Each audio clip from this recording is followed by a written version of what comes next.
तो मैंने बड़ा तैयारी करके गया कि एक बड़े अच्छे प्रोफेसर के पास जाऊंगा। अब देखो मैं एथिक्स कहाँ फॉलो करूंगा, मैं पहले पिटाई हो गई। मैंने सोचा बहुत अच्छे प्रोफेसर के पास जाऊंगा and I will say may I come in sir, वो कहेंगे please and then I will start discussing with him that I have done my MSc, I am very much interested in doing research and so on and so forth. अब अंग्रेजी मुझे बोलने आती नहीं थी because I was also actually start my career from very rural background. अंग्रेजी बोलने का मन ही नहीं करता था, ऐसे उल्टे सीधे हिंदी में कर लो बात, पंजाबी में, पहाड़ी में, उसमें बड़ा मजा आता था। अंग्रेजी बोलना ऐसे लगता था जहर पी रहा हूँ। बट मैंने रट्टा लगाया कि मे आई कम इन सर, ऐसे बोलूंगा। वहां के दरवाजे इतने अच्छे थे कि वो जरा सा मैं अंदर जाने से पहले ही खुल गया एंड आई वाज इन। मैं भूल गया कि भैया मे आई कम इन से क्यों बोल रहा है, आगे तो मैं पहुंच गया हूँ। मुझे दूसरा सेंटेंस ही नजर नहीं आ रहा था। So then I said, in confusion, professor removed his specs and said, yes, what do you want? I said, I'm Kurukshetra. Because I had done my MSc from Kurukshetra. और उसने कहा, get out, and I went out. फिर दूसरे दिन जब आया तो मुझे किसी ने बताया, अरे तुम तो बहुत बड़े प्रोफेसर के पास चले गए थे, कोई और देखो जिसको जरूरत हो। And then finally I went to a professor जिनके पास कम बच्चे आते थे पर वो बड़े आदमी थे, पीएचडी करने कोई आता ही था। तो मैं उनके पास गया, तो जब मैं उनको कह रहा हूँ कि सर मैंने पीएचडी करनी है, तो वो कह रहे मैंने करवानी है पीएचडी। मैं कह रहा हूँ सर मुझे इंग्लिश नहीं आती है, कहते हम मैंने चाहिए ऐसा बच्चा जिसको इंग्लिश नहीं आती है। मैं कह रहा हूँ sir I am from rural background, कहते मैंने तो दिल्ली के बच्चों को बहुत करा लिया, अब तो मैंने करा लिया। वो मुझे छोड़े ही ना, मैं घर आके बहुत धूप जलाया और भगवान को कहा कि क्या चंबा हो गया, मुझे कल क्या हुआ था, आज क्या हो गया, कल एक बंदा अंदर नहीं घुसने जी, आज तक हो गया। So that's how I actually got in. It was a very difficult time for me to do during PhD, but yes, through hard work, I published some papers and wrote my thesis. मैंने supervisor के पास अपनी thesis दे दी। Supervisor की भी compulsions होती हैं, उनको भी time नहीं था टीचिंग की वजह, बहुत दिन उनके पास वो थीसिस पड़ी रही। मैं रिक्वेस्ट करता था sir please read it and I want to submit this year. उन्हें कहा कर देंगे। उनके ड्रॉर में मैं देखता था पड़ी रहती थी वहां पर मेरे जो चैप्टर लिखे हुए थे। राइट, कई बार आपके साथ भी शायद ऐसा होगा, लेकिन आप प्रोफेसर के साथ पंगा मत लेना कभी। Right, but then what I started doing was utilize that time to write review articles. And I wrote a review article, wrote to the editor that I am working on this particular topic for the past 5 years, and I want to publish an article on this particular topic. And I sent the summary, and then I got a reply from the editor that yes, summary looks fine and you go ahead and write it. I wrote it, but I didn't tell my supervisor that I am writing a review. And when I wrote it, I took it to the supervisor, sir, I want to submit it to this journal because the editor already agreed. Then my professor actually said, no, you have just started research, I will submit it on your behalf. So then he took over the correspondence. ऐसा मुझे नहीं करना चाहिए था, मैं ethics की बात कर रहा हूँ ना, जो मैंने नहीं फॉलो की।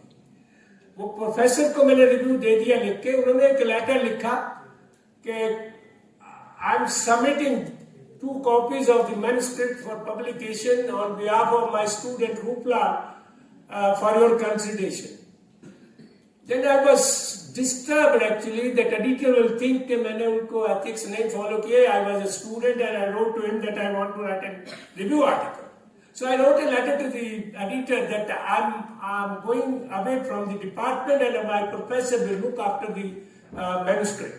Then my professor got a reply that we have got the 2 copies of the manuscript which are being considered for publication. Meantime, convey my regards to Ruplal, who is away from the department. Then my professor came to me कि भी उसने कैसे लिखा है that तुम तो यही हो, क्या लिखा है away from the department. मैंने कहा सर ये वही जाने, मुझे क्या पता है. Right? And that's how my first article got published, a review article, and later I submitted the thesis, right?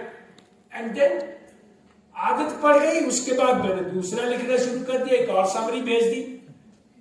And when sent that summary again to the editor, he did not reply. The second one, where I wanted actually to publish my review article, he did not reply.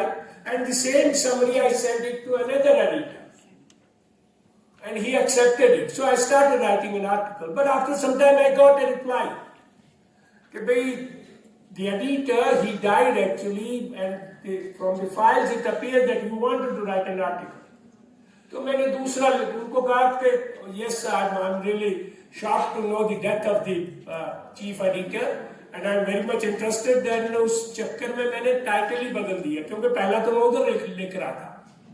And when I wrote that article and again went to the professor कि भाई sir मैंने article लिखा है, I want to submit it, तो उन्होंने क्या, मेहनत मैंने ही की थी, तो झगड़ा हो गया सुपरवाइजर के साथ. लेकिन तब झगड़ा थोड़ा सा मैंने कर लिया, थीसिस मेरी सबमिट हो गई थी, अवार्ड भी हो गई. थोड़ा सा हिम्मत थी कि झगड़ भी लूंगा, क्या फर्क पड़ता है, राइट. तो प्रोफेसर ने कहा भाई स्टार मेरे नाम पे लगना चाहिए. मैंने कहा सर मेरे तो मैंने की है, प्लीज रहने दो स्टार मेरे नाम पे. नॉर्मली स्टार सुपरवाइजर के कॉरेस्पॉन्डिंग ऑथर पे होना चाहिए, बट मैंने सारा काम किया था. एंड देन फाइनली सारा वही लेटर लिख के मेरे प्रोफेसर क्या करते थे कि और 2 कॉपी बांध के मेरे पास ही दे देते थे पोस्ट करने. और मैंने पहला पेज निकाल के स्ट्राइक दोबारा टाइप करके स्टार फिर अपने नाम पे लिखा. तो कहाँ फॉलो किए मैंने ethics, right. But then when it got publish तो मेरे प्रोफेसर ने कहा कि भाई आप मत करना, मैं पंगे लेता था, आप लोगे तो. My professor was really, I still feel अगर मेरा स्टूडेंट ऐसे करता ना तो उसे मैं घर तक छोड़ के आता. बट मेरा professor probably he was very nice to me and he said me star तो फिर तुम्हारे नाम पे आ गया. मैंने कहा सी एडिटर से पता कर लो, मुझे तो कोई पता नहीं कैसे इधर आप ही ने तो लगाया था अपने नाम पे, वहां से हट के इधर आ गया. So that's how actually जब मैं कहाँ ethics follow किए, but then later I realized कि भी मुझे follow करने चाहिए, right? I became a co-investigator of the project and my supervisor was principal investigator. अब जब supervisor हमेशा, जैसे हम भी अपने बच्चों को हमेशा बच्चे ही समझते रहते हैं, चाहे कितने ही बड़े हो जाए. जब वो फिर डांटने लगते हैं ना कि पापा हम बड़े हो गए हैं, कुछ हमारे से हमें भी समझौता पता लगता है तुम्हें, तो सुपरवाइजर भी हमेशा यही समझता रहता था स्टूडेंट को कि स्टूडेंट ही रहेगा. तो मैं कॉपी आई था तो he never consulted me for doing anything. अपना आराम से जो करना है करते रहते थे प्रोजेक्ट पे. And then I decided actually to start research actually in the college independently, right. So I joined actually started somewhere in 1983. I wanted to establish the lab in the college. I will come to the ethics actually कि कैसे follow करना है. पर कैसे follow करोगे जब इतनी मुसीबतें होती हैं. आपको पेपर भी छापने हैं, आपको रिसर्च भी करनी है, लैब भी नहीं है कॉलेज में, इंफ्रास्ट्रक्चर नहीं है. पहले तो आपको स्टूडेंट ही नहीं मिलेंगे. Now if you have to follow the ethics, you have to give an advertisement and select best students. आपके पास स्टूडेंट ही नहीं आ रहे थे, कॉलेज में कोई आ नहीं रहा था. Nobody knew me. There was not much funding, there was no space available for me, right? So पहली बार हमने जब शुरू की तो 2 स्टूडेंट जिनको निकाला था डिपार्टमेंट से, one of them still he's the other one died actually, Satyanarayana Dhanraj actually, with whom I'm still, we are very good friends actually. He appeared for IAS examination without telling the supervisor. And he qualified it. When he wanted to go for the interviews, his supervisor said, no, you did not inform me, and you leave the lab, and he left the lab. He could not be selected for the IAS, and then finally he was on the roads. तो वो एक पहला student था जिसको लिया, और एक और स्टूडेंट मैंने पीएचडी के लिए ले लिया. मैंने स्टूडेंट तो ले लिए, बट मैं तो रिकॉग्नाइज्ड ही नहीं था सर. मैं रजिस्ट्रेशन कहाँ से कराता. एथिक्स की बात ही नहीं आ रही है. मैं कहां से, मैं करना चाहता रिसर्च, मैं अच्छी करना चाहता हूं, but there were so many hurdles. So you know these 2 students which I took, I owe much to this university. मैंने देखा कहाँ रजिस्टर हो सकते हैं. One of my friend who was there in zoology department, Professor B.R. Kaushal, who retired actually a couple of years back, he helped me and said I can register one of the students. तो मैंने एक student Dhanraj को उसके साथ दे दिया. When he went to the head of the department, तो उन्होंने कहा तुम कैसे रजिस्टर कर सकते हो, एक स्टूडेंट मेरे लिए लाओ. So I had two students. One got registered with the head of the department, Professor Tandon, that time, and the second got registered with the B.R. Kaushal. अब रजिस्ट्रेशन वहां पर है इनकी, रिसर्च वो कॉलेज में कर रहे हैं. मैं सुपरवाइजर हूं ही नहीं, मैं सुपरवाइज कर रहा हूं.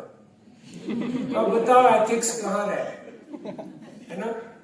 कितना आई एम टेलिंग यू, कई बार प्रॉब्लम्स है, आपकी इंटरनल प्रॉब्लम्स होती है. So that's how. But finally थोड़ा कॉन्फ्लिक्ट हुआ with professor Tandon. Whenever they used to come over here, they were working with protozoans and he used to say protozoan तो नजर ही नहीं आते, मछली से काम करो, लिजर्ड के साथ काम करो, अर्थवॉर्म के साथ काम करो. but this was resolved actually and both of them got PhD from Kamai University. तो तब मैं बार बार आता हूँ कि इस यूनिवर्सिटी ने मेरा कैरियर यहीं से शुरू हुआ. तो एक कहा मैंने एथिक्स फॉलो किए थे. मैंने अपनी लाइफ में धंधा सत्यनारायण को लिया, और आपको पर्सनल लाइफ भी बैलेंस करना है. देखो जब आप रिसर्च करते हो, बड़ी देर देर तक रहते हो, घर में डांट पड़ती है, तो ask my wife also to join PhD. इससे घर में तो शांति है. पहले मेरे एथिक्स थे ना, तो ये देख लो, ये दो स्टूडेंट थे, वाइफ भी, हम सारा दिन रात काम करते थे. तो कई बार आपको ये सब कुछ ऐसे मैनेज करना है कि भाई उसमें कहने को तो बहुत सारे काम मैंने ऐसे किए हैं. I wanted to keep a balance and still wanted to continue doing research. तो वो सब कुछ घर में भी शांति हो, लैब में भी बच्चे खुश रहे, रिसर्च भी चलती रहे, मैं भी करता रहूं रिसर्च.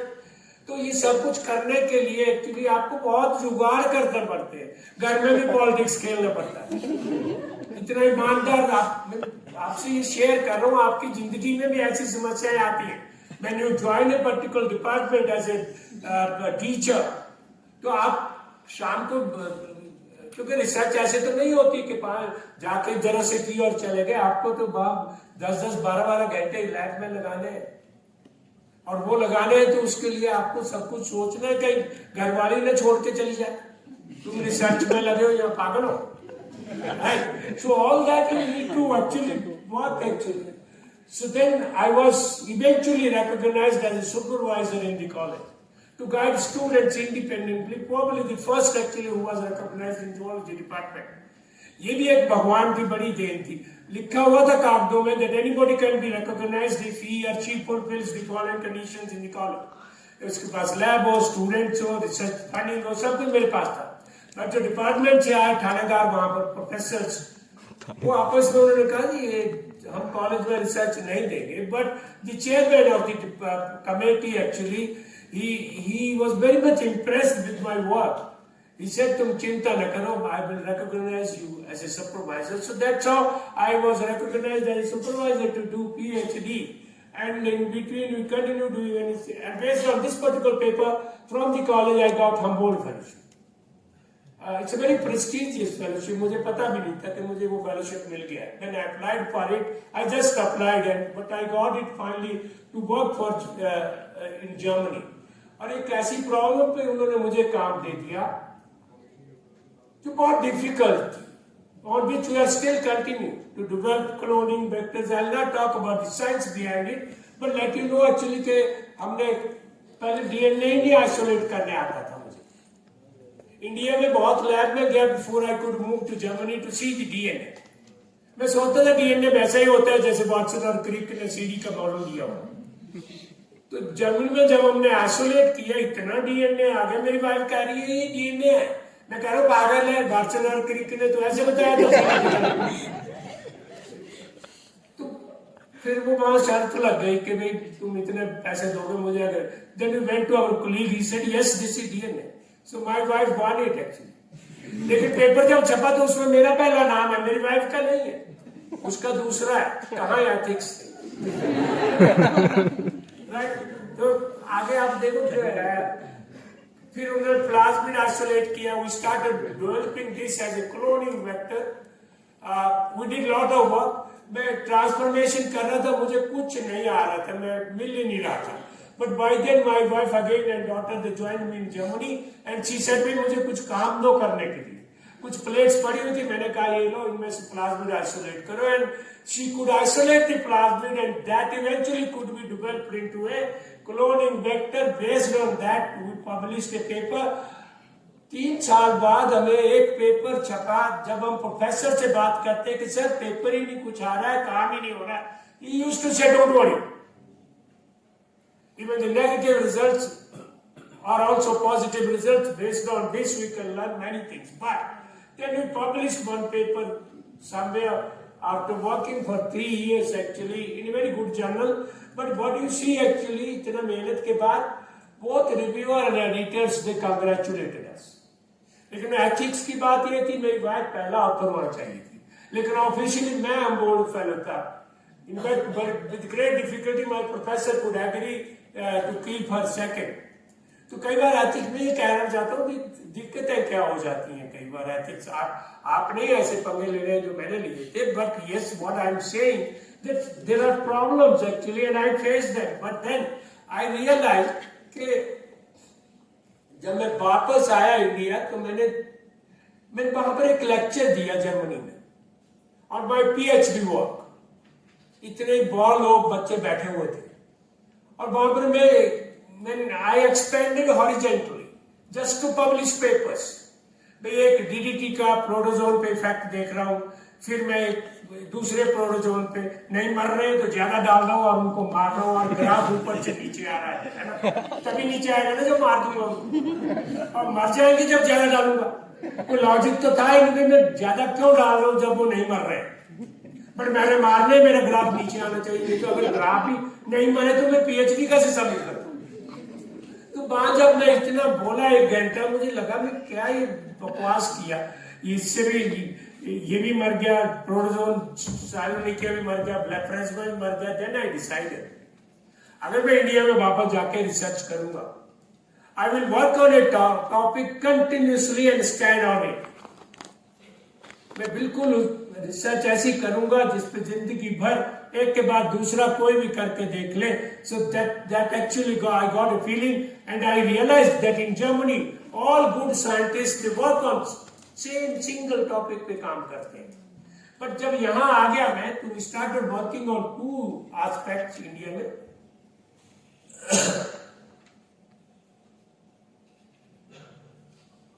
एक टॉपिक पे जब हमने काम करना शुरू किया, right, so that's what I mentioned. देखो अभी भी इसी पे काम कर रहे हैं। We started working on developing a rifamycin analog by manipulating the biosynthetic gene cluster in a particular bacterium that produces rifamycin B।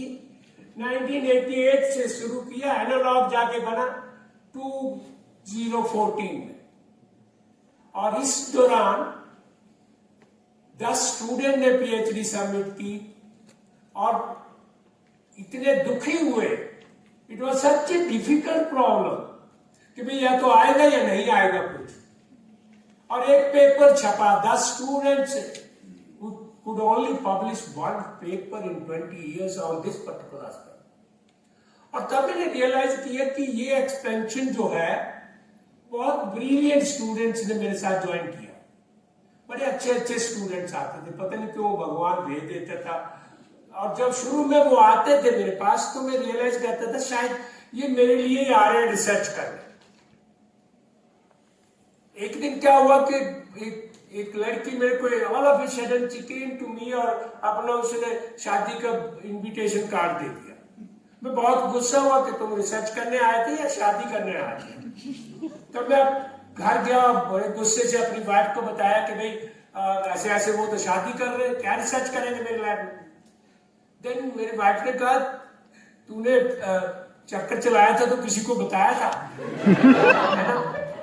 उस दिन से मैंने डिसाइड किया कि स्टूडेंट जब आता है तो वो इसीलिए नहीं आता that he or she should do research for me and follow the ethics। उसमें ये भी इच्छा रहती है उसके पेपर छपे, जो लड़का उसको लैब में लड़की मिल जाए, लड़के को लड़की को लड़का मिल जाए लैब में ही, पेपर भी छपे, जॉब भी मिले and so on and so fourth. उस दिन से मैंने डिसाइड कर लिया कि अब मैं बच्चों की मदद करूंगा हर एस्पेक्ट में। और इसमें से आप देखोगे कि 25 की शादी लैब में हुई है। जब लैब में जगह नहीं होती थी तब भी वो आके बाहर बैठे रहते थे, एक एक साल वेट करते थे, क्योंकि उनको पता लग जाता था बहुत अच्छा पैकेज है। So that's how actually, but they were very brilliant. Even today I am associated. उन फॉलोअर उनके साथ डिस्कस कर लिया जाता था कि भाई अब फिर then we devised the method, भाई ये तो बड़ी मुसीबत है, इतने अच्छे बच्चे आते हैं। ये देखो हम एक publication, so many students they work, even एक स्टूडेंट तो मुझे आके एक दिन जब कोई नहीं था लैब में तो कहती सर जरा बाहर आना। क्या हुआ? तो आप ना टीचर नहीं हो, चीटर हो। मैंने क्यों? कहते कोई पेपर ही नहीं छपा, मैं 3 साल काम कर दिया। आई रियलाइज कि भाई हाँ ये भी ठीक कर रहे हैं। She is right actually. Such a brilliant student doesn't have any publication. Then we decided actually कि बच्चा जब आएगा मुश्किल प्रॉब्लम पे तो उसको काम दिया जाएगा, but at the same time he or she will work on another aspect where you can easily publish a paper which cannot be challenged, like doing taxonomy, where हम identify करनी है एक particular species of the bacteria. So any student who comes to the lab starts working on a bacterium, isolate DNA, do amplification, and then phylogenetic tree, DNA hybridization, publish the paper. तो हर एक बच्चे के 2 या 3 paper पर उनको पहले ही बता दिया फिर एथिक्स फॉलो करने के लिए। हर एक बच्चे को एक प्रॉब्लम दी जाती थी, उसके पीछे 2 बच्चे और 3 लगा दिए जाते थे, एक टीम बना दी जाती थी कि कहीं पहले वाला मैं ही तो हर काम नहीं कर सकता हूं, and I have to stand on my work. सारे क्लोन्स बाद में सही से मिल जाए when he or she leaves the lab after PhD or any time if somebody wants to leave the lab, then ये ना हो कि भाई एकदम मुझे पता लगे वो क्लोन ही घर ले गए। बच्चा पता नहीं लगता है बच्चे के दिमाग पर, है ना, हो जाता है कई बार गुस्से में ना। तो ऐसे 3 बच्चों की टीम बनाते थे 4 की, जो एक ही काम पहला करेगा उसको फर्स्ट ऑथर चाहिए, दूसरा करेगा second, third, and then finally paper will be published. और पहले बच्चे को बता दिया जाता था कि तुम फर्स्ट ऑथर रहोगे शुरू में। और जो टीम में 2 बच्चे होते थे वो ऐसे होते थे जो उस बच्चे के साथ झगड़ते थे, फ्रेंडशिप नहीं होती, क्योंकि फ्रेंडशिप हुई तो फिर वो मैनिपुलेशन हो जाएगी। तो जो टीम बनाते थे वो ऐसे नहीं बनाते थे एक जैसे विचारों वाले, थोड़ा झगड़ने वाले बनाते थे आपस में। And that's how actually we started working and building up over the years. Then we did genomics, metagenomics, gradually जब बहुत पेपर छापने लगे फिर बहुत मुसीबत है। जब नहीं छपते तो आपको कोलीग्स कहते हैं कि कुछ नहीं कर रहे, इतने पैसे इतने स्टूडेंट। जब छपने लग पड़ते हैं तो वो कहते हैं ये फ्रॉड कर रहे हैं। अब जो सुपरवाइजर की भी हालत बड़ी खराब रहती है। जब काम नहीं होता है, फंडिंग के लिए आप जाते हो तो अगर नेगेटिव रिजल्ट है nobody will give you funding. So all these problems are there, but then we worked out a method how to put a student on a second problem which may not lead to PhD, but it could lead to some publications which probably student will get satisfaction at the once he or she leaves the lab. मेरे 2-3 paper है, so we started. That's how we entered and did a lot of work on these aspects जो मैं अभी science में बताऊंगा। फिर इसके साथ हमारी कोलैबोरेशंस भी हुई। When there are collaborations, you have to deal, पता है लैब में आप बच्चों के साथ डील कर रहे हैं, एथिक्स भी आप फॉलो कर रहे हैं, फिर कोलैबोरेटर्स के साथ डील कर रहे हो, फंडिंग के साथ, एडमिनिस्ट्रेशन के साथ डील कर रहे हो, अपने कोलीग्स के साथ डील कर रहे हो। You know at a time there used to be some 20 students, और उसमें से 15, 16, 17 लड़कियां होती थी मेरे लैब। लड़के बहुत कम लेता था शुरू में, क्योंकि एक दो ने बड़ी धमकी दे दी थी मुझे।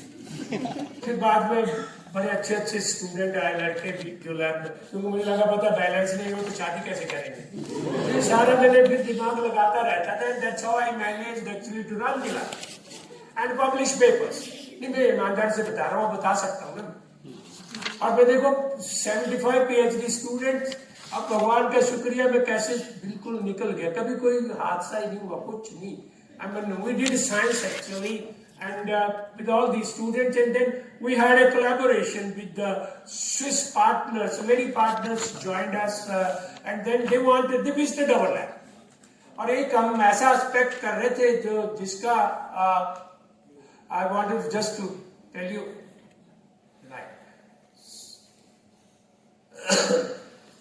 जो मॉलिक्यूल एक बैक्टीरियम हमारे पास था जो डिग्रेड कर रहा था, वो आके उन्होंने हमारी लैब में चेक किया कि ये ठीक ही बोल रहे हैं। बिकॉज बाहर के लोग भी इतनी जल्दी नहीं इंडियंस पे विश्वास करते हैं, because they don't, many of them do not follow. Paper छप जाता है, सुपरवाइजर को क्या पता है, ठीक है, हालांकि बच्चे ईमानदार होते हैं बट उनकी भी कंपल्शन होती है। So they actually took one of my students and also the clones to Switzerland, where they really checked, yes, what they are talking is really so. And that's how we started the project. When we wrote first paper in collaboration. तो जो वहां के भी, ये नहीं कि India में लोग झगड़ते हैं, बाहर के भी झगड़ते हैं। वहां के जो दो colleague थे, the one who was the coordinator and the other one was a great scientist. He said coordinator का इसमें कोई रोल नहीं है, उसको authorship मत दो। हमने नहीं दी, and when the paper got accepted, you know, the Christoph Holliger, you will see here, second person from the last, he was the coordinator, and he came to know that the paper has been accepted. Then he wrote to me कि भाई मैं तो coordinator हूँ, I'm giving my intellectual inputs into the project, मेरा नाम क्यों नहीं रखा? And then I requested my second counterpart, collaborator, कि भाई इनको भी जरूर रख दो, because I feel. And that's how we resolved the issue and published this particular paper. But when you have to keep a second author or additional author, once your paper is accepted, then all authors need to sign actually that they agree actually that this happened by mistake and the second author. So ये जो ethics आते हैं, conflicts आती हैं, इनको आप time to time resolve करना है, how best you can do. आप साइंस करनी है, बट देन कई बार अब मुझे जो मेरे स्टूडेंट PhD कर गए हैं, आप जब मिलते हैं, कोई एक लड़की कहेगी सर इसमें तो मैंने भी काम किया था, आपने तो ऑथरशिप नहीं दी थी। बट मुझे पता भी नहीं था उस time, probably I missed if he और she has contributed to the paper, I could not. तो उस वक्त आपको भी सुपरवाइजर के पास चले जाना है। अब के सुपरवाइजर ज्यादा खूंखार नहीं है, पहले के बहुत होते थे कि भाई बात ही नहीं करनी, नमस्ते करो तो जवाब ही नहीं देना, है ना। आपके सुपरवाइजर भी डरते हैं आप ही की तरह है, राइट। तो आपको जाके डिस्कस कर लेना। हम पहले ही जब लैब में एक कंसेप्ट बनाते थे तो डिस्कस कर लेते हैं, who are the people who want to involve in this particular aspect.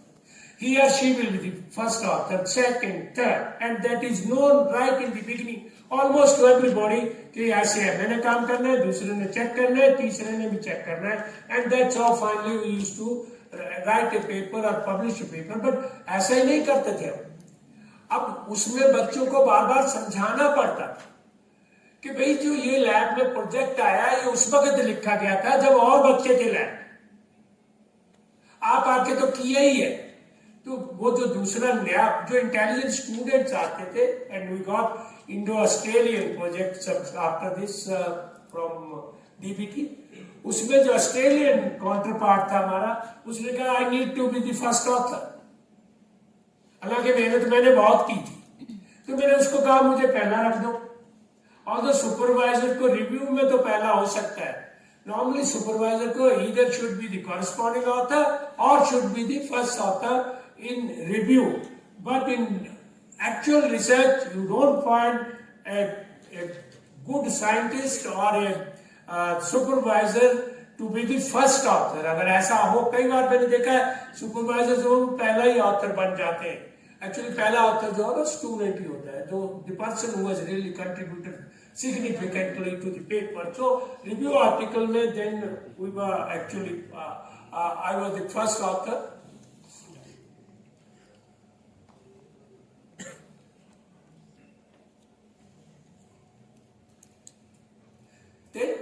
एक हमने we got a very brilliant student in lab.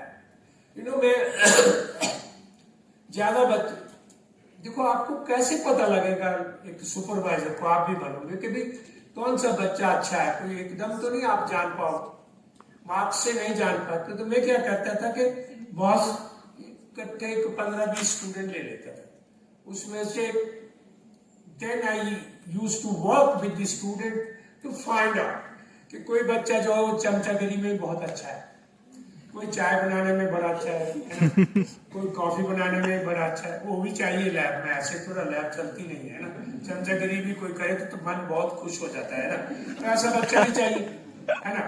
Intelligent भी चाहिए, बट जो इंटेलिजेंट होता है वो बहुत ही एक्चुअली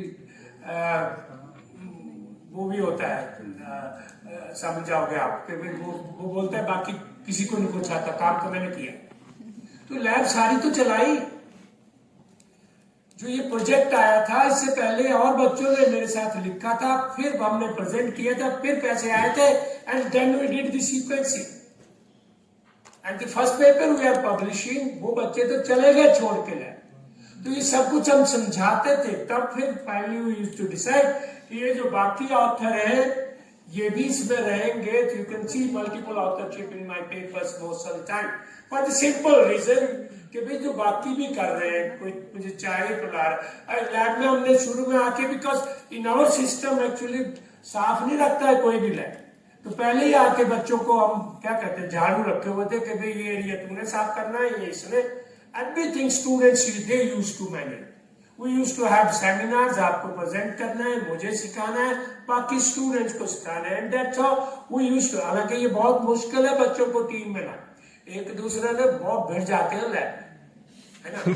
कोई जिसको जरा सा कुछ आ गया वो दूसरे को बताता ही नहीं है ना, कहीं उसको समझ ही नहीं आता, उसके हाथ ही अच्छे नहीं, तो क्या करता है तोड़ दो, कैसे चलता रहता है।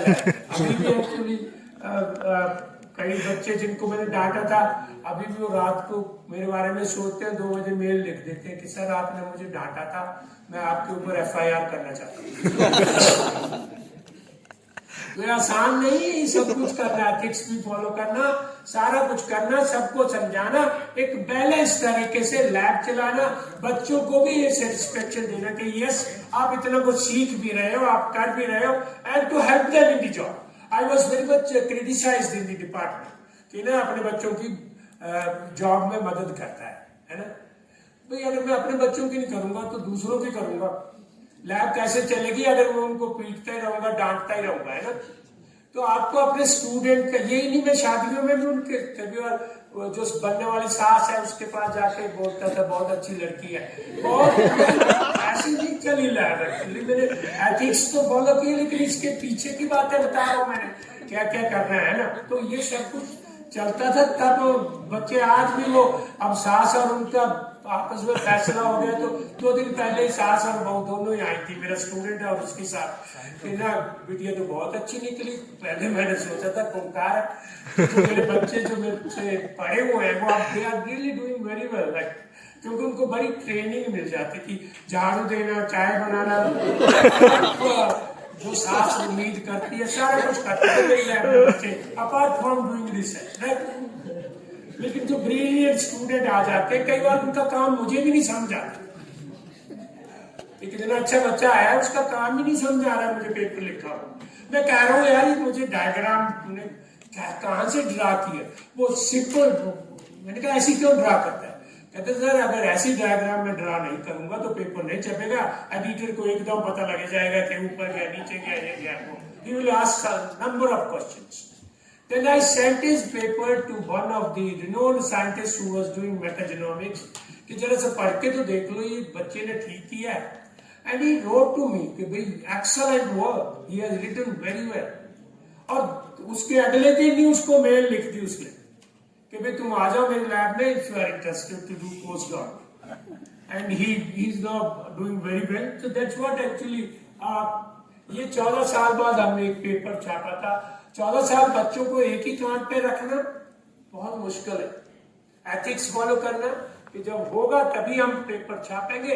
And we got again very good comments on this particular paper that we published in the फिर हम लैब चलती रहे, उदासी ना रहे, आपस में झगड़े ना हो, और छोटी मोटी भी बात हो जाए तो हम क्या करते थे, ओके कटवा दिया, किसी का पेपर छपा उसको बोलो कि पहले ऑथर को कि भाई तुम सारे मिलके पैसे डालो, है ना।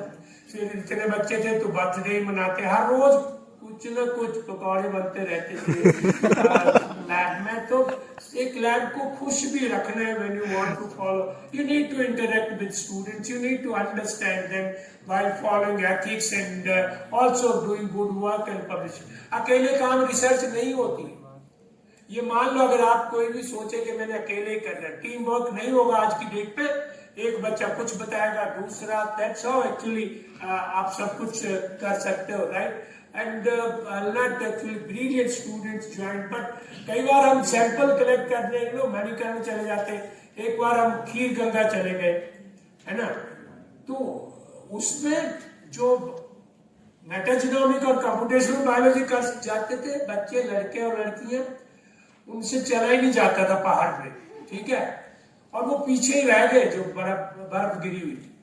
बट 2-3 लड़के बहुत अच्छे जो ऊपर से सैंपल आए, और जो बच्चे नीचे रह गए वो एक टेंट में रह गए, वो शहर के बच्चे थे, तो वो टेंट में रह गए। रात को कुत्ते आए, उन्होंने सोचा ये कुत्ते कहाँ होते हैं, शेर होते हैं ना, रागे सारे बैठे हुए टेंट में, शेर घूम रहा है। सुबह पता लगा ये तो कुत्ते थे। फिर ऊपर से हम जाके खीर गंगा नीचे वहां से सैंपल लाए। जब पेपर छपा तो हमने वो भी कहा कि जो सैंपल लाने वाला है वो भी ऑथर हो। अब वो एथिक्स नॉर्मली कितना कंट्रीब्यूशन किया है, but that was also difficult job. जो कंप्यूटेशनल बायोलॉजी के थे बच्चे वो तो ऊपर तक जा नहीं पाए, उन्होंने तो साइड भी नहीं देखी थी। So that's what I am telling you actually, that you need to decide with in the lab. Ethics follow करने तो पहले बता देना कि नहीं ऑथर रख रहा हूँ, इस वजह से इस बच्चे को रख रहा हूँ, बिकॉज ही और she has really contributed. Then अच्छे अच्छे पेपर पब्लिश किए हमने। I don't want to, even during corona time अभी सारे बच्चे ये जो उन्होंने कहा सर हम, so we started looking into the SARS-CoV-2 genomes. That time around 50 genomes were there. We published a paper in M system in 2 months time. 20 बच्चों को इकट्ठा करके उन्होंने काम किया, लेकिन बाद में वो झगड़े पड़े कि तीसरा बच्चा बोल रहा है जी मैं पहला ऑथर होना, या वो बोल रहा है चलो ये मान लिया कि चलो जी आप 2 ऑथर फर्स्ट ऑथर हो जाते हैं, उसको क्या बोलते हैं, स्टार लगा देते हैं ना, equal authorship, right. Equal author हो जाओ तो इक्वल ऑथरशिप में बोलते हैं नाम मैं पहले रखूंगा, फिर उनको डांटना और डिसाइड करना। But that's how this paper got published. उसके बाद फिर जिसने कहा कि हमने कहा देयर इज अनदर एस्पेक्ट और यू कैन वर्क ऑन, उसमें तुम पहले बन जाओ अगर इतने अच्छे हो ना तुम। That's how we published another paper. So what I am saying, you also need to resolve these issues within supervisor को स्टूडेंट्स के साथ, और स्टूडेंट्स को to interact with the right. तो हमने ये मॉडल किया कि भाई सेमिनार करने हैं, इंटरेक्ट करना है, 1-2 बच्चे बीच में छोड़ देने, क्योंकि देखना कहीं आपस में बच्चों में झगड़ा तो नहीं हो रहा है, कितने चक्कर चल रहे हैं लैब में, मुझे भी पता हो, एकदम शौक मत देना। वो भी करता था लैब में, पर दुखी नहीं करता था बच्चों को। फिर एथिक्स फॉलो कर रहे हैं, तो 1-2 बार ऐसे हुआ, एक बच्चे ने थीसिस लिख दी, इतनी अच्छी लिखी रिव्यू कि मैं तो कह रहा था इसको पब्लिश कर रहे हैं, दूसरा आया इसके सारी कॉपी किया हुआ। फिर तभी सारी थीसिस पहले मैंने चेक किया, 1 पेज पूरा कॉपी था, मैंने सोचा दूसरा होगा, दूसरा 15 ही पेज पूरे के पूरे हैं, राइट। तो सुपरवाइजर के पास भी तो इतना टाइम नहीं होता है ना कि ये सब कुछ करना। तो ये सारा आपने, हालांकि आपको बुरा लगेगा जब चेक दूसरा स्टूडेंट करता है, तो ऐसे मैंने रखे हुए थे 2-4 खूंखार स्टूडेंट जो मुझे बताते हुए रहते थे कि सर जरा सा यहाँ संभाल लो, गड़बड़ होने वाली है ना। तो that's how actually we used to seminar, because मेरे स्टूडेंट्स आप देखोगे वो बहुत अच्छा, they are very good speakers, they write बहुत अच्छे papers. Even after retirement I published with them around 80 publications came out even after superannuation. So they are really, they need guidance. We follow actually ethics, but we work in a group telling everybody कि भाई देखो ये ऐसे होना है. So I mentioned about फिर मैं हर बार सोचते रहते थे कि भाई अगर पैशन है देन आई सुपर एनुएटेड इन 2018। और जब आप रिटायर होते हो ना तो मुझे पता है जो दूसरे कुलीग है पहले तो गले लगते हैं, बट जिस दिन जाने की तैयारी होती है ना आखिरी महीना तो सोते हैं कब ताला लगाया है मेरे लैब में एकदम। लेकिन उससे पहले मुझे पता था क्योंकि मैंने भी कईयों के लगाए हुए हैं तो मेरे भी तो लगेगा ना। तो मैंने ताला लगने से पहले सारे क्लोन सब कुछ अपने साथ घर ले गया था और ऊपर लैब बना दी 2 कमरे -20 रख लिया। And then we started a company under which we are working, that is of course a startup, we call it as fixing private limited, जिसमें 4-5 बच्चे भी काम करते हैं। एंड सो अब आप एथिक्स फॉलो कर रहे हैं तो इसके साथ और बहुत झमेला है। पब्लिश भी होना है, ये मत समझना कि एथिक्स ही फॉलो, एथिक्स फॉलो कर रहे हैं yes, but then you need to work out. क्योंकि ऐसा ना हो कि एक ही काम पे लगे रहो, जब तक वो नहीं होता है 10 स्टूडेंट का करियर ताक पे लग जाए, right? So all that when you become supervisor or when those who are supervisor and students need to discuss actually openly कि yes मैं लैब में आया हूँ सर, मेरा भी अपनी इच्छा है, अपनी बता दो सीधी इच्छा है, जो नहीं बतानी है वो भी मत बताओ, right? But you need actually बच्चे पे एक पैकेज बन के आता था, कम्युनिकेशन स्किल्स अच्छी होती थी, पेपर उसके अच्छे पब्लिश होते थे, हर बच्चा एक आध बार 2-3 महीने 4 महीने बाहर जाता था। तो दैट्स हाउ एक्चुअली पहले तो मैंने इसलिए दिखाई थी स्लाइड ये मैं कैसे इनको संभालता था, but now I realize they have become asset too. अब भी मेरे इतने बच्चे मेरे अपने नहीं प्यार करते हैं जितने ये अगर अभी मैंने कुछ मकान खरीदा था, एक को कहा मुझे 25 लाख दे दो, दूसरे दिन उसने बिना पूछे डाल दिए मेरे अकाउंट। तो वो जो आप अच्छा रहोगे बच्चों के साथ वो बाद में रियलाइज करते हैं, जिनकी शादी भी कराई बाद में डांटा भी उनको बहुत। तो आप वो अब आते हैं सास को लेके कि सर हम कितने सुखी हैं, आप आए थे, आपने बहुत अच्छा योगदान दिया। So that's how we follow the ethics, but we also resolve other issues. Not only ये कहते बच्चे को कि नहीं छापना है, काम नहीं हुआ है, because आप आते हो साइंटिफिक कैरियर आपने भी बनाना है। So I just didn't want to tell you, you all know what are ethics, but I wanted to tell you the background. But you are, as I mentioned in the morning, आप तो बहुत fortunate हो आज की date, इतनी facility है, internet available है, सब कुछ, इवन प्लेगरिज्म एकदम चेक हो जाता है। So there are many things now. Hold on, and I'm very sure you all will do great. बहुत अच्छा करोगे आप, आज निकलोगे। आप हमारे से बहुत इंटेलिजेंट हो और बहुत सही समय पे पैदा हुए हो। भगवान आपको इसीलिए पैदा, you are not only needed in India but everywhere, but do good research here and then move out to whatever place you want, right? So ये सारे बच्चे कई तो बड़े उदास थे लेकिन बाद में हंसते हैं कि सर आप तो हमें बड़ा बेवकूफ बना, right? Thank you much.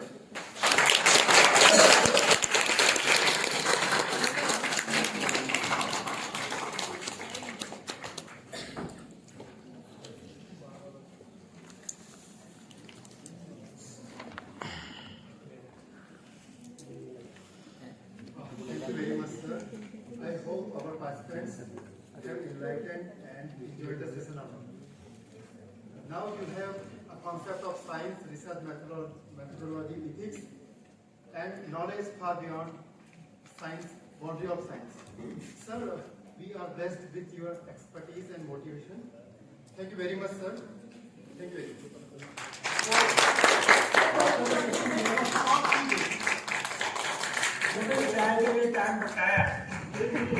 We have a short break of 10 minutes. So please arrange just behind. Just one 30 questions. Okay. You have a question?